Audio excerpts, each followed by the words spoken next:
Well, because memory is tricky looking back 40 years, which is what we're talking about.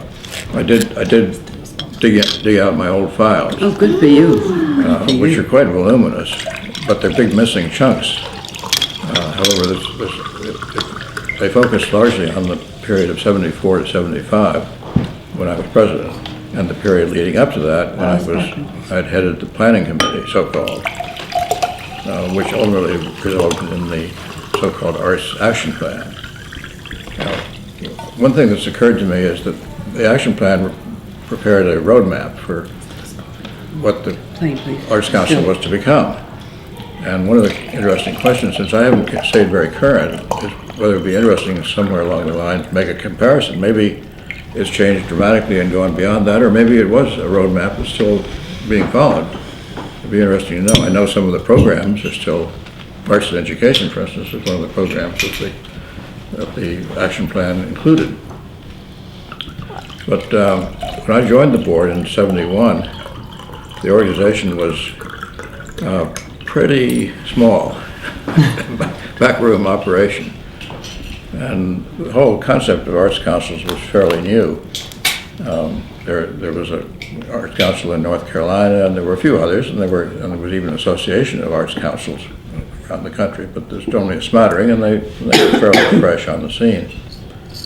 And we were kind of floundering around. The Junior League had put some money into the organization. I don't really know terribly much about the period of 65 to 71, but I know I was proposed to go on the board by some well-meaning Bronxville ladies who said, Who were they? I think it was Ross Stanton, particularly. I thought Louise Ransom was also involved, but perhaps not. Who was the second one? Louise Ransom. She started the Loft. She had started that by then. And, You mean the loft at Judy Weiner? Well, the Loft in Bronxville. Oh, the loft in Bronx. Yeah, and we started with a person, a sophomore from Sarah Lawrence, directing it. Wow. And it's the space itself is still in use, but by some of the original players, but they use it as a recording studio now. And Louise's last name? I'm sorry, Corky. Louise Ransom. Ransom. R-A-N-S-O-M. Yeah. No Yeah. relation to Jack Ransom. No. And when I came on the board, Polly Sivak was the That's executive director and president, and George Newland was the chairman. And I understand you're having lunch with George next week, and he's still, which is very exciting. I haven't seen him in years and years. Want to come? It's like a habit of this. You'll see him at the gala. Well, I'd love to see him again and compare notes, because I haven't seen him in probably roughly 40 years. Although he and I are Princetonians, he was 4 years ahead of me. I was 52 and I was 56. So we had that in common. But backing up to the '71 period when I went on the board, I'm an architect, and so I think the board was seen as perhaps needing an architect. There was also one of the major issues at the time was the feeling that there needed to be a Westchester Arts Center, a physical place where arts would come together, performing arts and exhibits and all kinds of things. And the county center, which tried to be all things to all people, including a sports facility, was not serving that purpose very well.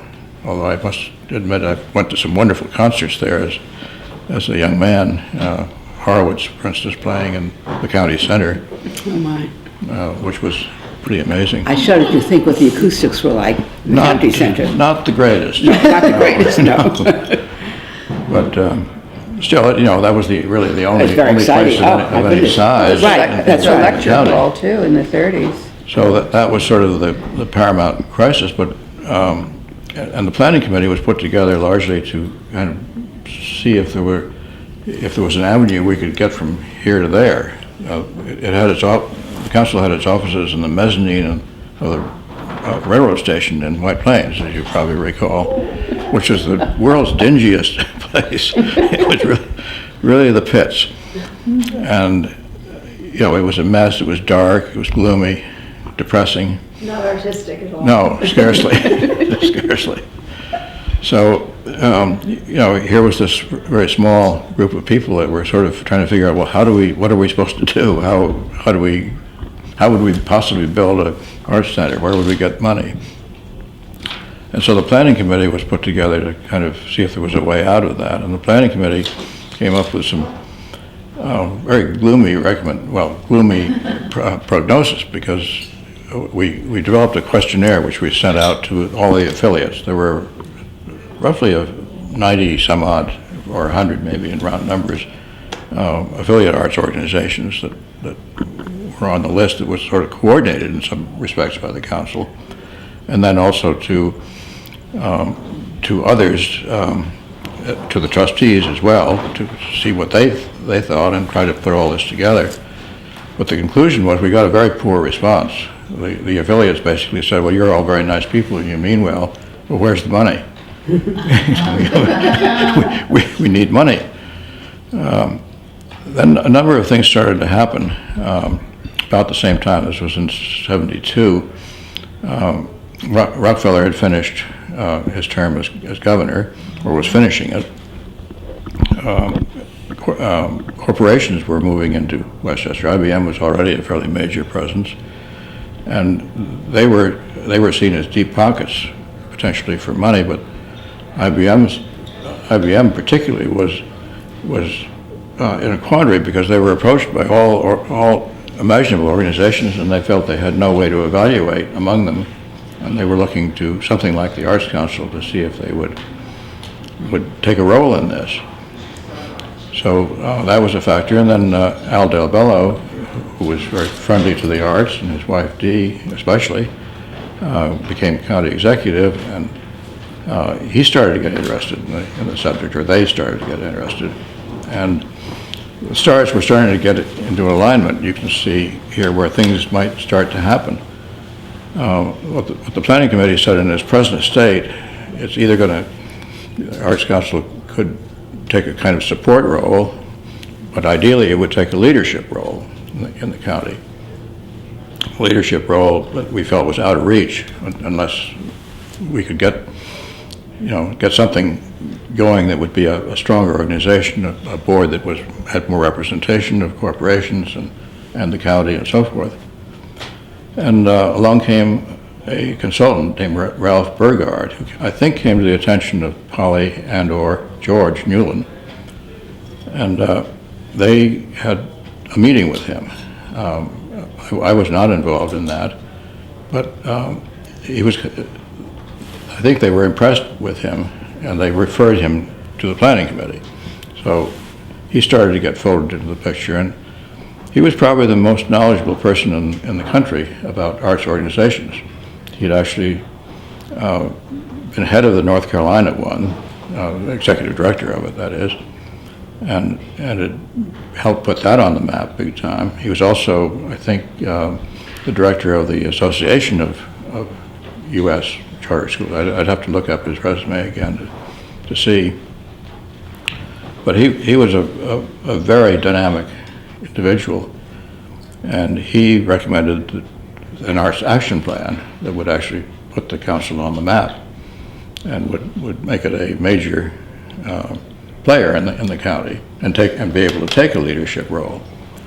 So I think with the outline that he provided for us, we felt one of the first tasks was to actually strengthen the board, broaden it out.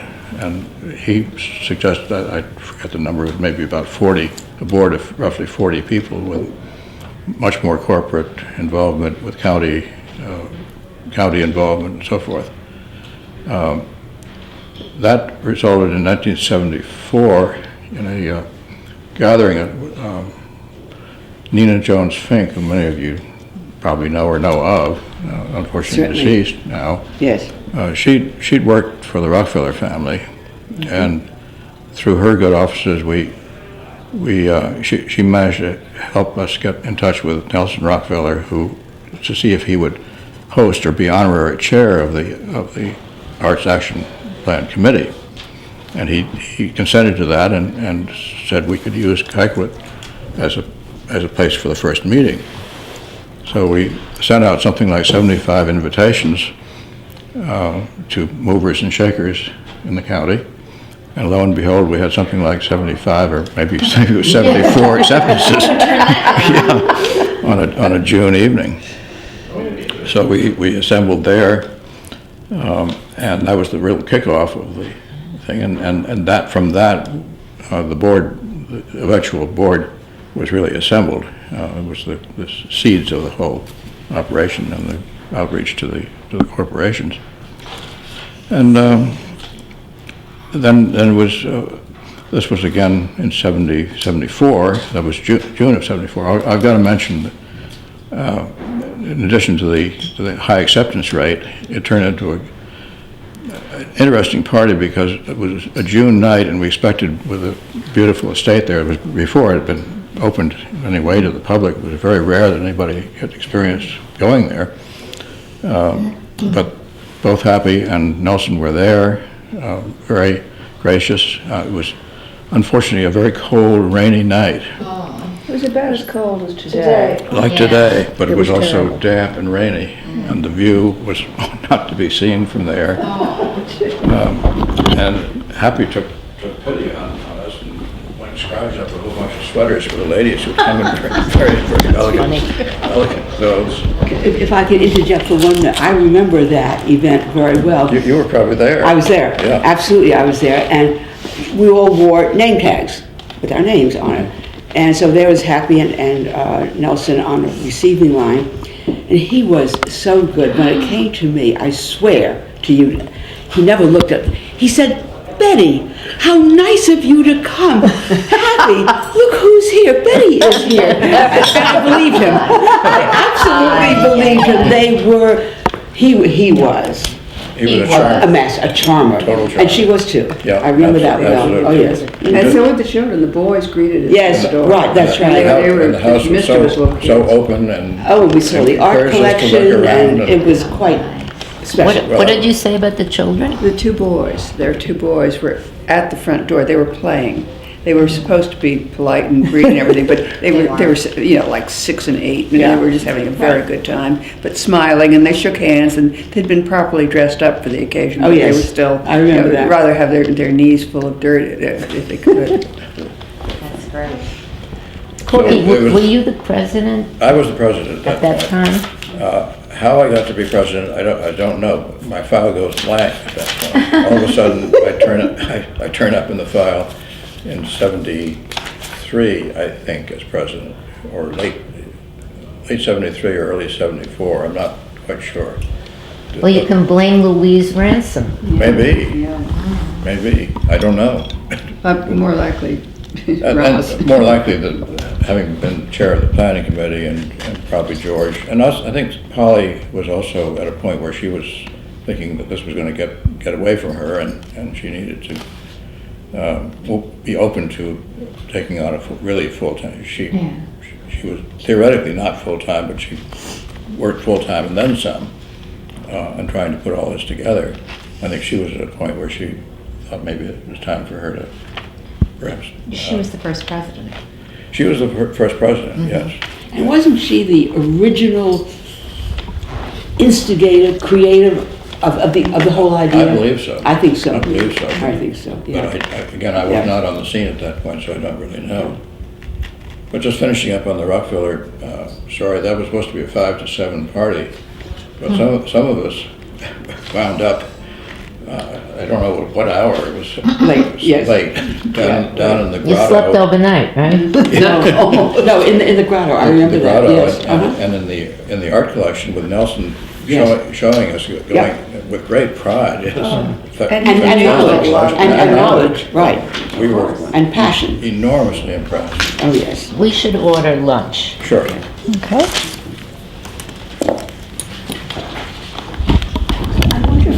Or clients and then became a consultant at that point with a major client in New Jersey, which took the last 20 years.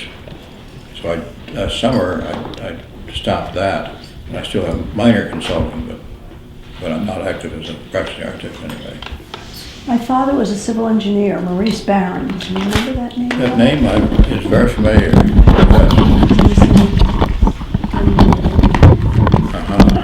Interesting. Is that your maiden name, Barron? Is it B-A-R or B-A-R? B-A-R-R-O-N. Yeah. I've certainly seen that name in New York City. Right, yes. I can't put my finger on exactly what, because of being an architect. Because you're being so organized. I either wind up when I'm on boards, either on the facilities committee or the planning committee, invariably. Good thinking. And I also, I'm going to turn over a file of stuff. I thought it would be interesting to have some actual papers. I will take I will make copies and I'll take very good care of it. Well, these are copies. Oh, they are, okay. Now, at some point, I might turn over, if the council is interested, I might turn over much more voluminous stuff. But I think I took out of it some of the more key or pivotal documents, which I did not make multiple copies because I didn't think anybody wanted to sit That's here at fine. lunch. They trying do, to- people do. It's amazing, yes. Well, but maybe not at lunch. Do you have pictures? No, pictures are scarce. I have a picture of, the only picture that's in this collection is with Al DiBello and me making a presentation of the Arts Action Plan to the county. To the county. And that's as far as you're going to go. That's historic. Yeah, That's a very historic Yeah. picture. in a way, and it was a very Certainly. historic point because it marked the end of the Arts Action Plan, the beginning of its implementation. Wow. And it was a presentation to the county executive and to the Board of Legislators. Oh, And that's in the outline.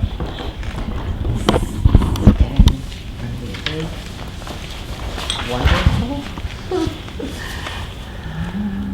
It's fantastic. So we talked about the, we talked about the June 74, the 75-person Arts Action Plan Committee. And then that resulted in 75, and the end of that committee met a number of times. I met with them, and Ralph Burgard was really the author, the driving force of the Arts Action Plan. And as I said before, it spelled out a whole bunch of categories of different things, the business of being able to get into the grants making business, extensions of art into the arts and education field. There are a whole bunch of categories of initiatives that were launched from that action plan. Is there a copy of that plan? That plan Is it in there? That is in It's here. in there. Oh, wonderful. That's probably the most key thing of all. Joanne would love to read that.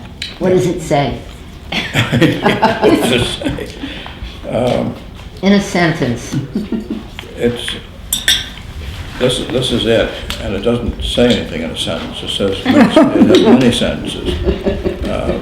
It's actually not that long, but it does have a suggested organization chart. It has a whole that's interesting. bunch of things about money, how the money could be collected, the grants making operation.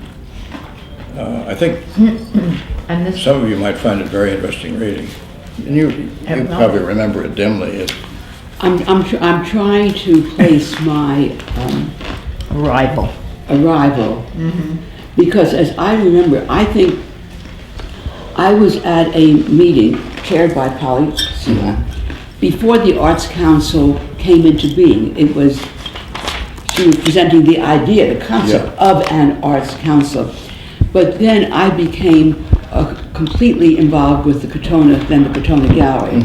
So I was not around during the early 70s. When I came on board, it was when Kay Niles, PepsiCo, was president. Yes, and I was still on the board. He was still on, yes, I remember that. But So that's without any particular role at that point, which was right.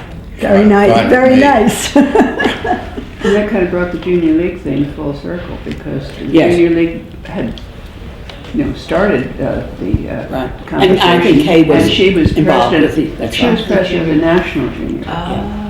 Oh, I didn't Yeah. know that. Yeah, Oh, Yeah. and she was a Do you wonderful remember when she organization became person. And gracious beyond belief. president? I think it was late 70s. So that would have been what What did you ask? when Kay Niles became president. So when I got on the board, and I can't remember how I got on the board, but I did get on the board, and I was very young. I was a child, and I really didn't understand all the obligations of a board member because I'd been only involved with the Katona Gallery. We were just building it. It was a different kind of institution. So then their annual gala came along, and I was not going to go. And Kay Niles, you said that how gracious she was. She called me into her office at PepsiCo, and she was really Kendall's, I don't know if you would say right-hand person, but she was very close to she was him very- and played a major role in the development of that art collection, Yeah. a major role. Anyway, so we sat down, and she so politely and graciously told me that I better be at that gala. She didn't use those words, but How did she say it? Well, I don't remember. This is a long time ago, but it was, Betty, as a board member, we all have certain responsibilities, and one of them certainly. So, well, learn how to do that. and I crept out of that office, and believe me, I was at the gala. Very, very convincing. Very convincing, and very, very strong in a very charming way, but the strength When was is there. PepsiCo reopening the their big picture. sculpture garden? That's right. Really Maybe did. we That's could right. be in on Years something and like years, that. though. I mean, it's a ways away. And her husband was enormous. Yes. With this He was her history. second husband. Yes, I know. And- Phil. A wonderful man. Very nice. Yes. Very supportive, and I think that made it easy for her to do that. because Yes, She really absolutely. believed in what she was doing. Absolutely, they were lovely Great couple. team. Yes. That reminds me also of the executive directors, and one of the major issues, which I didn't cover here, but, and I don't have it really in my file because it got very complicated, was the transition from Polly to another executive director. We went through a search. The search resulted in selecting somebody named Philip Hyde, I believe his name was. And Philip who? Philip Hyde or something like that. Sounds right. Does that sound right? H-Y-D-E. Well, how would you spell it? H-Y-D-E. Hyde. Hi. Yeah. Yeah. As an Philip executive Hyde. director. So that preceded Steve Goldshar? Yes, yes, and it was unfortunately a misadventure. It was one setback we had, in that he was selected unanimously by the search committee enthusiastically, and he accepted, and then before he started, he had what we think is a nervous breakdown. Oh, my goodness. And he wanted to delay starting until he recovered, and then there was talk about, well, maybe several months, and here we were ready to be off and running, and he wasn't ready to be off and running, taking the lead. So we had to, and the correspondence is in my big file. It got very messy, and he finally withdrew, and then we went back to the search committee again, and I think Steve Goldshore had come to the attention of the search committee, and he was the one that was brought on, and I think very successfully, and then from him it was Chris Brule, and then Janet. I mean, is that possible? Yes, exactly. I think so. Yeah. You took over from Chris, Well, probably. Chris was working with Steve. He was- Yeah, he was a staff person. Yeah, he was on the staff. Do you remember Steve Goldshar and what he contributed to the situation? Yeah. A lot. And he was well, the executive director position is really knits it all together and makes it go. The board is very helpful for making decisions and saying, setting the policy and all of that, but the executive director makes it happen. Absolutely. Yeah. And As all we kinds know. of different levels. So It's, So there've only Sure. been 4 or 5. No. First it was Polly Polly. Selak, and she was, and then there was this man that Did he accomplish, what was his big interest? Are there some things that you remember about him? Is he still around? I have no idea. That's a good question. I tried to find out. I got curious about a number of people, and I Googled them to figure out. And unfortunately, most of the ones that I Googled had died, including Ralph Burgard. Is it my recollection, and it may be flawed, is that Chris Brule was the one who really was passionate about arts education in the schools. And he hired Shirley Contino, Oh yes. right? And she became the head of the, I think we just called it the education Arts and department. education. Arts and education, right, exactly. So I think that was Chris's. I don't remember very much about, I remember Steve, but I don't remember what his particular contribution was. Well, it was. Randy, do you remember? Oh, I remember Steve, but, I wasn't involved with any of the board activities at the time, and I had not yet started working for the council, so I really only knew him socially. Yeah, he was young, he had a young wife, and they had a couple of children during the time he was here. And then he went on to something that was bigger. And so, His primary role was fundraising, actually, in the beginning. I don't remember. I wasn't. I have a chronological question. How did we get to be incorporated in 1965 if all this seems to be happening in 71? 71. Or, so the incorporation in 1965 was premature, it was a... No, it was founded as an organization, a nonprofit organization in '65. I do know that. I included in this a brief history that was written by somebody, probably Polly, in '74, and it does give a history of several paragraphs. Can I glance at that? I think we course. have the original certificate at the office, I'm sure that we do. But George Newland, with whom you're meeting next week, should know that. He does. He was, Yeah, I'm sure he he does. does. So he could fill in the blanks from there. And as I said before, and say it again, I give him enormous credit for the vision. He and Polly together. Polly was not an easy person to deal with, and George was a really intelligent but very academic sort of person. Neither had a lot of practical. They were both all over the place, and in a wonderful way, just an exciting way. But it did need to be brought down to earth and made workable. So, in a way, that's what. That's a very diplomatic sentence that I just heard. Right. So it so defines the arts. Right. It does. It's part of what makes art so interesting and rich. Corky, who is this Bill Greidenbecker? Well, Succeeded you? he was a banker. He was treasurer while I was president. Beyond that, I don't know anything about him. I Googled him and I got nothing. Yeah, we didn't find him, no. I know. And what do you think, in the time that you've been here, in today's world, is the contribution that the council makes vis-a-vis any other time? What is the strongest thing that seems to be emanating from the council?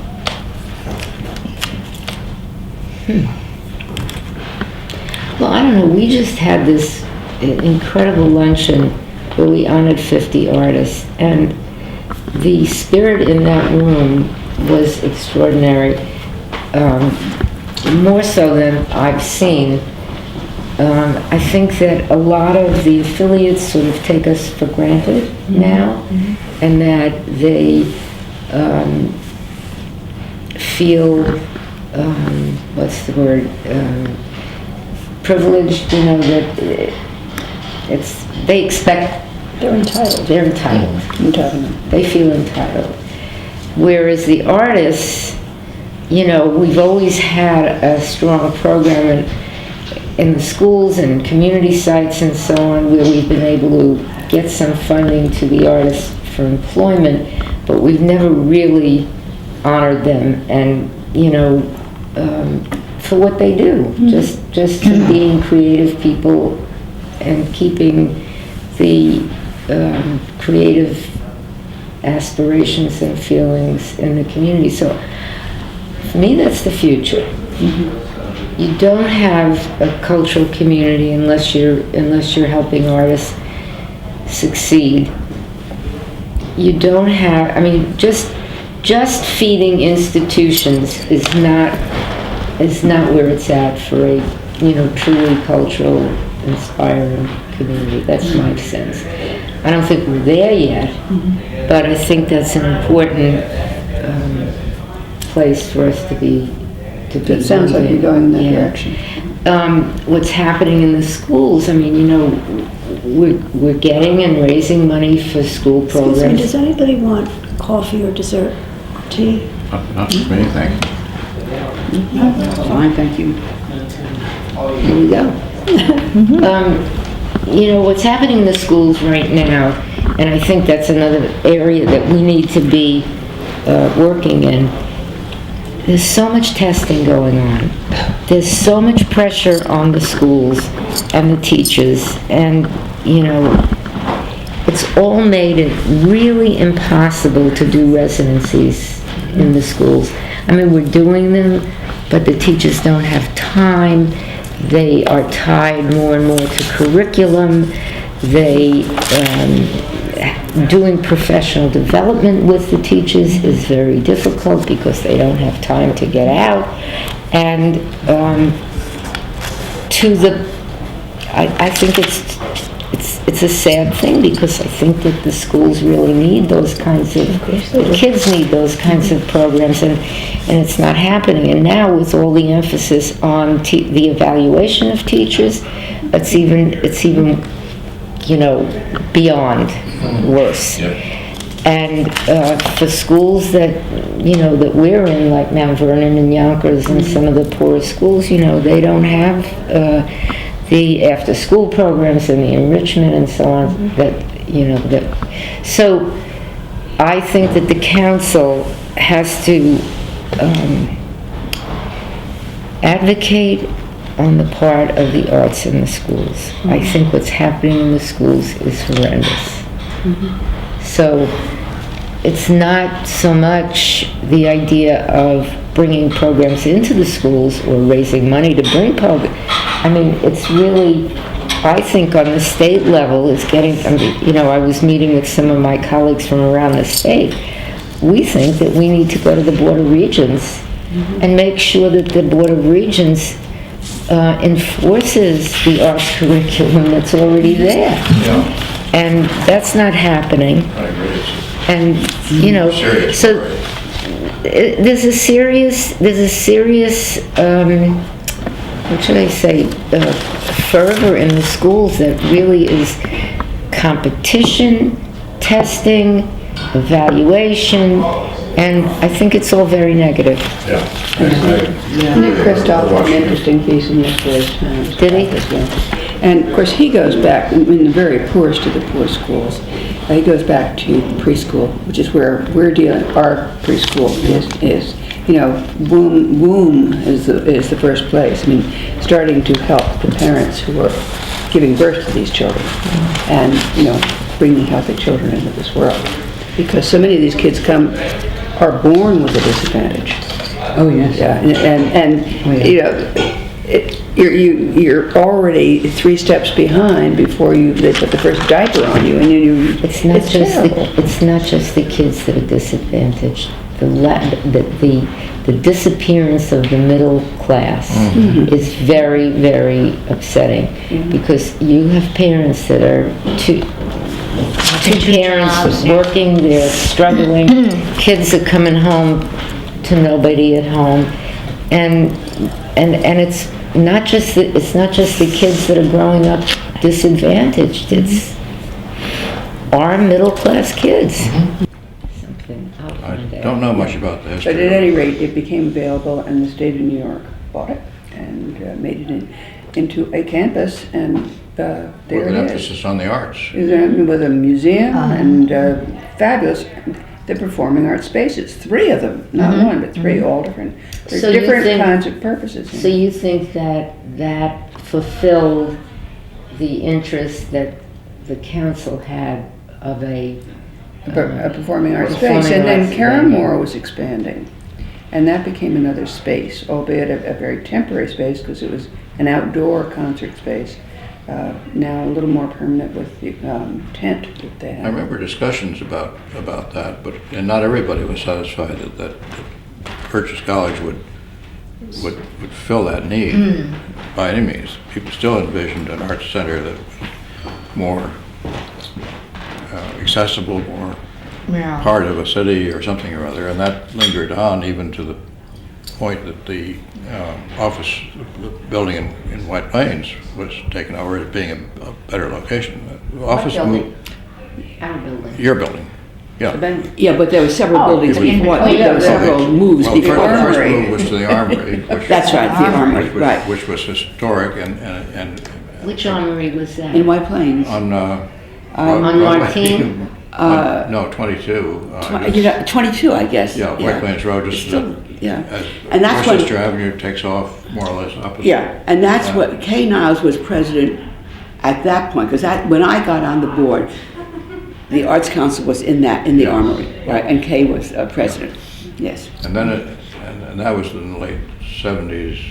Right, And then in the early 80s, I believe it was out on Westchester Avenue. that's correct, That that's was when correct, I came, yeah. And then we had that little house on Waller Avenue. Waller Which is Street. now The a big big, parking lot, yeah. it's now a big renovated apartment.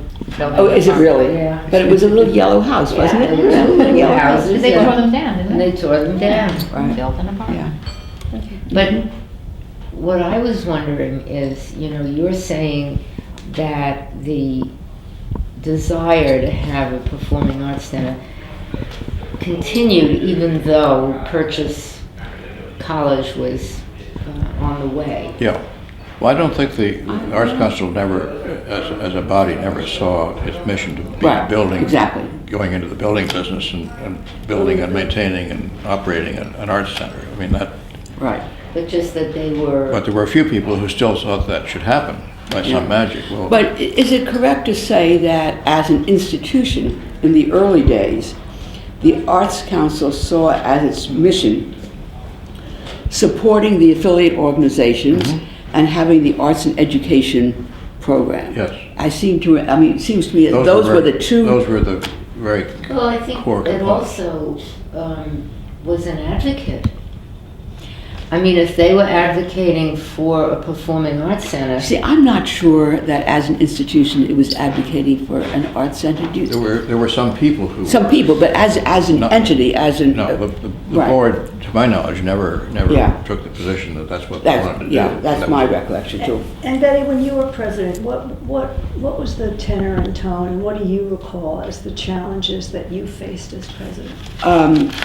Very definitely, the suspicion, the antagonism on the part of many affiliate organizations towards the council.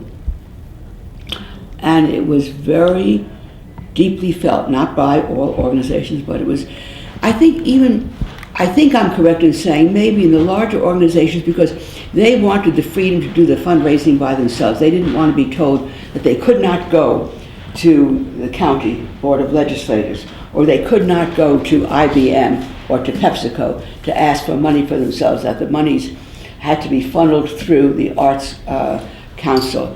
And the larger organizations didn't like that. And there were many meetings. I remember a meeting at which Ken Gould, he was then president, I think after me, and there was a meeting of the affiliates to voice their anger and their frustration and their resentment. And, I'm not exaggerating the depth of feeling. And Ken Gould, that lovely, calm, he lost his temper. He really lost his temper. Ken and I were talking about it just the other day. I said, "Remember when you lost your temper?" And he said, "Yes, I do." And it was very effective. Because he said to them, don't you understand what we're doing for you? Why can't you? You know, and I think it really, it helped to change the atmosphere. But that's what I remember most clearly. And I, you know, once Janet really got in and started to work, and it did take some time, but I think that Janet made the difference. You should have seen them this morning at the Arts Alive grants. Oh, it was What like, a difference. You would, it really. Yes. I mean, Well, I've observed the difference over the years. Right. Oh, yes. hugging and kissing. Oh, And they yes. weren't Oh, big that's grants. They're Yeah. from, you know. It didn't come about easily or quickly. It was a process, and it needed a very delicate but strong hand, and Janet provided that leadership. You did. So that's what changed it. Well, that's the Okay. same friction that was there when they were saying, in terms of the questionnaire that they got back to us, that you're all very nice, but where's the money? Yeah. What are you going to do for us? So, What are you gonna do for us? Corky, was this feeling of resentment there from the beginning? Yes, Yes. It was? I believe so. They Yes. wanted us to do more in the way of funding. If we can't go ourselves to IBM and PepsiCo, then you better give us enough money so that we're not being shortchanged Yeah. by going there I ourselves. think that was the message. Yeah. And, So how did you get past that? well, Betty's just explaining, I think. Right, right. How, Well, It was- years later. it was years later, that's right. It took time. So It the took a long time resentment to get past existed it. all those years. Yes, it did. And the tension. Yeah, Yes, but it the did. tension was definitely there all along, because we could never provide enough money. I mean, IBM Right. gave us a grant, actually, that started the action plan of $75,000. I remember the number vividly because it was more than our annual budget at the time. Yeah. And it really was the stimulus that got things going, but it also created a lot of problems because the council was never going to be in a position to fund the affiliates Right. to the degree that IBM wanted Right. us to be the arbiters or the Right, exactly. deciders about which arts organizations are more worthy than others. And Right. that was, we never saw that as the Yeah. council's role. Yeah. I'm a little confused at what you're saying. And that the affiliates, No, that was really used by the council to figure out where we were going. In other words, to I pay, see, so it was pay kind of like a seed money seed money to set up a grants. or set up the future. The future. Like a feasibility study. Was it for that feasibility, or was it for the consultant who did the action plan? Largely for the consultant. The consultant who did the Yeah, action plan. that was not the only expense on it, but that was Oh, probably. I see. So IBM gave the seed money for you Yeah. guys to do the action plan, which then resulted in funding. Funding from the county, funding from corporations and so forth, up to a point, but it never satisfied the affiliates. Right. Nothing would, there was Right, never, exactly. there was no way to satisfy. Exactly. affiliates. Especially the larger ones. That's right. Especially the So then larger how ones. did you get past that? How did you get the county to go along with you if the affiliates were Well, against it? the county was very good at the beginning, and then it actually started to reduce its, you know, Right. when there were budgetary constraints and problems, guess what got cut? Right, but I think we. As usual. I think we, and I don't know who it was, made an effective case to the county executive and the county legislators. Instead of having 50 organizations knocking on your door all the time, wouldn't it make sense to have all the funding funneled through one organization? And they understood the value of that. And an organization that understood where the money was going because it was very arts-based. And Yes. how many county legislators are really arts-based and familiar with Right. managing music, art, et cetera? Let's see, one. Was there one? Right. But, you know, it was just a gradual process. And I think also as we began to work more closely with the affiliate organizations, helping them develop the structure of their organizations, just being a sounding board, a mentor, a guide, a help, I think we gradually started to allay some of the suspicions. But it took time. It took time. I just wish somebody had told me about this while I was interviewing for the position. I mean, somebody should have laid it all out there for me. Well, you must have found some of this when you... Oh, yes. Yes, sure. and then some. But listen, when I was in Boston and I had accepted the position, or I don't know whether I was still just being considered, I get a call from Paul Dunkel in Boston. Oh, yes. I can imagine In what that was like. Boston. And he starts to tell me about this, that, or the other, and Richard Kapp isn't They were not fans the of the real Arts Council, thing, and no. he is, and Yeah, I'm no, saying, they what were is not. this You have about? to wonder. Right. What are you getting into? Yeah. Yeah. Well, Growing pains. I arts guess. organizations are never easy. No. Anyway, that was really funny getting a call from him. I don't know who he was. Well, I'm glad he didn't dissuade you. Yeah. Oh, right.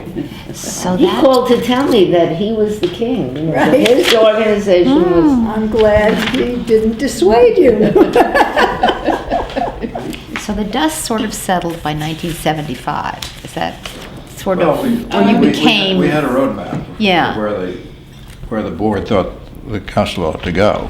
Yeah. And then it was largely a question of implementation of it. I know that one of the early setbacks we had was that the ability to put together the arts and education program was wanting. We didn't have either enough money or enough staff or whatever to get it launched. So that was delayed, but it did happen. And I think Shirley Contino played Was probably the key to it. Yes. They got right. a big grant at one point, and they were, to develop a sample a year. That was Arts Excel, wasn't it? No, Excel. that No? was What when was I it? came. Oh, Yeah. what was it? No. Okay. Well, actually, that's where I came into the picture, was Arts Arts Excel. Excel. And that was a grant. And that was when? That was a grant that we got in 1972 or 73 when I was there. When I came in, this education thing was such a big, everybody was annoyed that the council was doing education. But they were doing education long before I came. I mean, Yeah, the Dance and Education Fund. Yes, they which were doing was education the all along. organization that I was involved in, was doing programs in the schools, and really wondered what the heck is going on, and why are you stepping into our Right. territory? Yes, it was territorial. Yes, Oh, yeah. yes, it was. It certainly well, was. most of the organizations were doing education programs that brought people and kids to their facility. There were very few, and Dance and Ed may be one of them, and Definitely. Katona may be another. Not There were maybe, very, was strong. there were very few that was sending artists into the schools. And that was the basis on which the education program was the Arts Council's education program. But when I came there, I remember it being, kind of a very territorial thing. Right. And I said to the affiliates, let's try to put together a proposal that everybody could, have a piece of it. And that was the Arts Excel program. And we got, I think, $250 from NEA, and I raised another $750 to match. And we did 6 schools, and you were part of that. And a lot of the affiliates were part of it. Not all. But it was really a way to demonstrate the effectiveness of arts and education. And I was involved in an elementary school. It was just off Central Avenue. And they were so receptive. It was the whole 5th grade. And the dance, the kids had a wonderful time with the dance. Oh, goodness. We had a couple of magical people in that, too. But they did music and dance. I was doing quilts with the kids. And it was all part of their social studies program. And the kids Yeah, it just was good stuff. Unfortunately now, the schools have no time for the arts. I know, it's Yeah. I don't know if you've been going into schools as of I late. retired. You retired. Yeah. My last gig was was a year ago. and I just decided that I want to, no, I just want to end on a high note. Yeah, and I did. It was the third time I had been to this particular school and working with the same teacher. Started working with him when he was a young man, and then 17 years later he called me back. Wow. And he'd moved from 6th grade to 7th grade. And he loved the curriculum, he loved the kids, and the kids loved him. And he really got it. He understood the purpose of arts and education. And we just worked like a team. And he called me again this year. And I had to tell him I had not renewed my credentials. So, That's too bad. yeah. That was such a successful oh, yeah, but I just felt, there's a time for everything. You don't want to fall on your face, in the middle of a residency. But anyway, it was an I wish issue. more people had that understanding, leaving on a high note. Well, I remember a caterer who maybe did some work for the council, saying, "I'm only as good as my last party." Yeah. And, Yeah, I know The the last feeling. party was a good one. It was a very good one. So Betty, you had two, because I remember I coaxed you back to the Arts Council. Did you? I did. Yes. And probably because of Sophie Abeles, who used to take me out for lunch and tell me what I should do. Yes. And one of the things that I should do was to bring Betty Himmel back. Good There idea. were a group of us from the Arts Council who went from the Arts Council to Westchester Community College. And so that was Nina Jones-Fink and Kay Niles and Anita Helmer, Betty Walmsley, Sophie Abeles. They had all been very involved in the Arts Council. And then at a certain point, I think when Shirley left the Arts Council to go to the college, this group of people, That was probably And some of them went to the Hudson River Museum, too. Joyce Green. First grade, Yeah. Yes. What particularly. happened was that you had this policy of rotating off the board. Such a mistake. And people rotated off the board, 3-year terms, right? and then they went somewhere else. That's right. And they didn't come back. And they That's absolutely. And that's what Sophie said, go get Betty back. One of the boards I was on, somebody who'd been an officer Right. to not count that.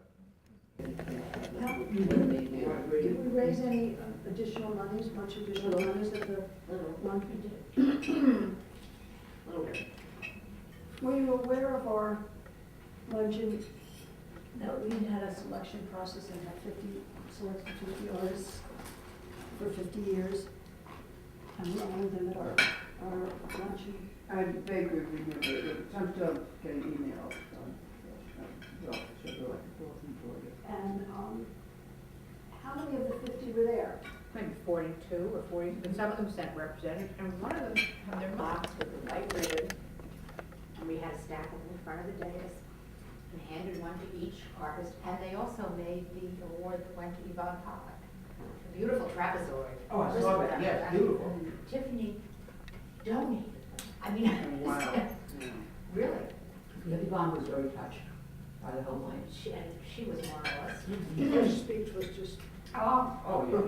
Oh, every year we do that luncheon, it's hard, and then we do this next year, who are we gonna get?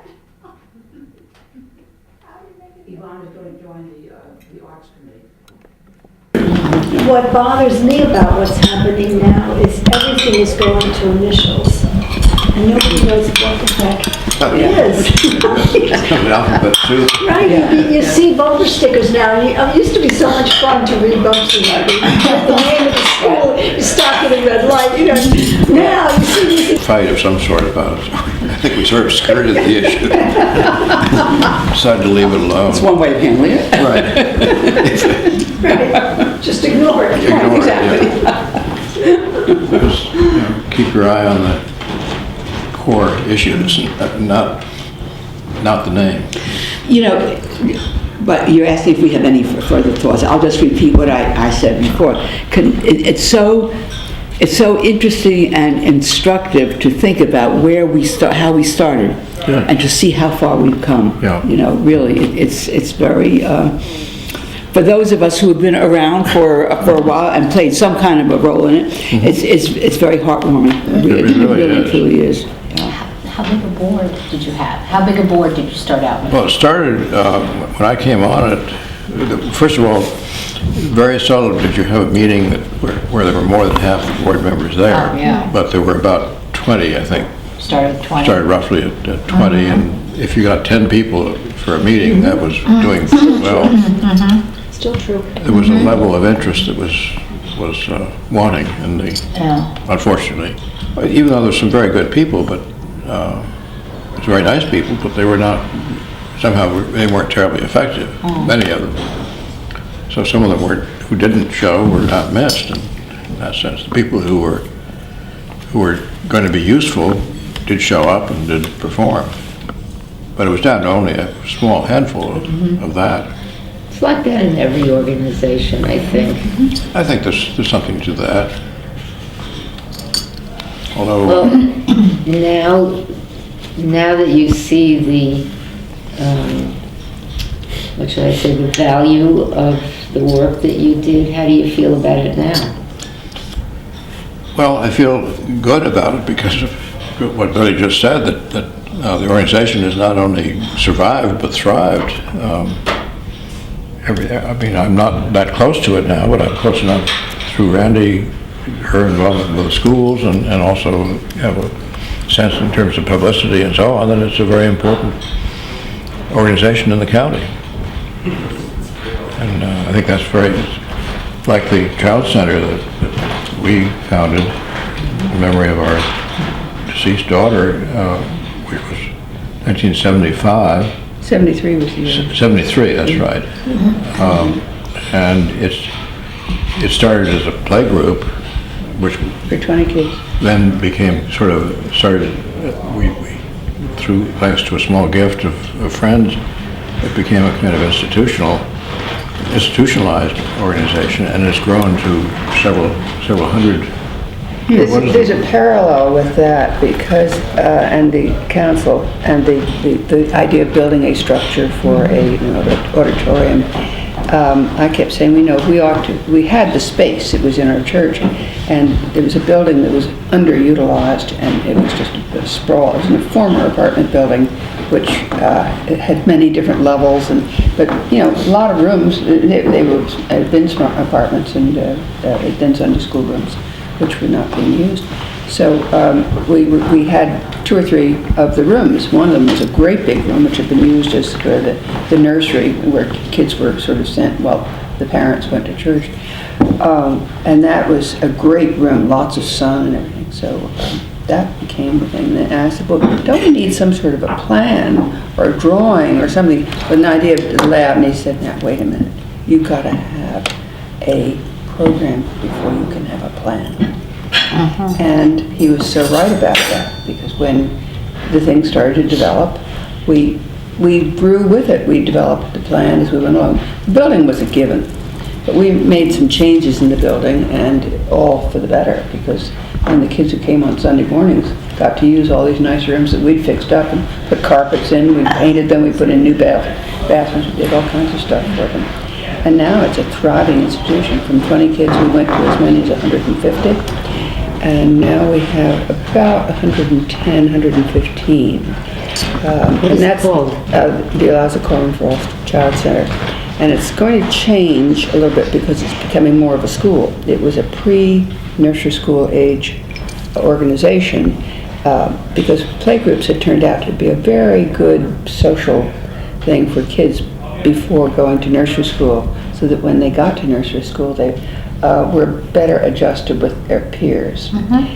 And that's what we did. And we had 18 months to 3 years, and then the kids went off to the area nursery schools, and we were the only game in town. Well, then imitation is the sincerest form of flattery, then the nursery school started to reach down. But at first they were so critical of what we were doing. And then they were finding that the kids that they got who came from our school were so much better adjusted than the ones who come straight from home and hadn't had the chance to play with other children, that they said, well, I think maybe they have something there. So now we go from, it used to be Mommy and me, and then now it's my friend and me. It can be a nanny, it can be a daddy, or it can be a grandmother. So they're 12 months, and they meet once a week. And this is where children learn to play. And the first-time parents or nannies are also learning how to interact with the children. So it's a two-way street. And then we start with that age, and then we go up to pre-K. So they can be as old as 4.5. when they leave. Accomplishment. Yeah, it We really is also amazing. how fragile organizations can be. So the fact that it not only has survived but thrived is extremely We didn't rewarding. have outdoor play space, and it nearly put us out of business. I think We created it. Our scouts were thanks very to much the Ashley same. Craig. I was sort of saying, Do we look like the vision that you had in 1975? Do we look like what you... Yes, simply, okay. very, very simply. I mean, it wasn't my vision. I mean, it was really Ralph. I got to come back to Ralph Burgard because he's the one who really planted the seeds of the and set the roadmap for what I think it has become. And that's why I would be interested, after you've looked at the action plan, you might want to put somebody making a comparison. If there's somebody on staff that could The action plan versus what we Yeah. have today. Right, because And why it went in a different direction or I'm did it really follow? kind of curious about that. I think it might be instructive for all concerned, whether it's followed the roadmap or whether it's deviated, because nothing stands still. Everything evolves from one thing into another over time. I certainly don't think that we envision the building that we're in, owning that building, and with all the many programs that we do in that building, with the Arts Bash and all of those things. I don't think that when I was involved that we thought about that. Well, I think that was probably one of the most exciting developments Yes, to hear about. absolutely. To really have a place. That's right. The negotiations involved with that must have been very tricky, Yeah. to put it mildly. That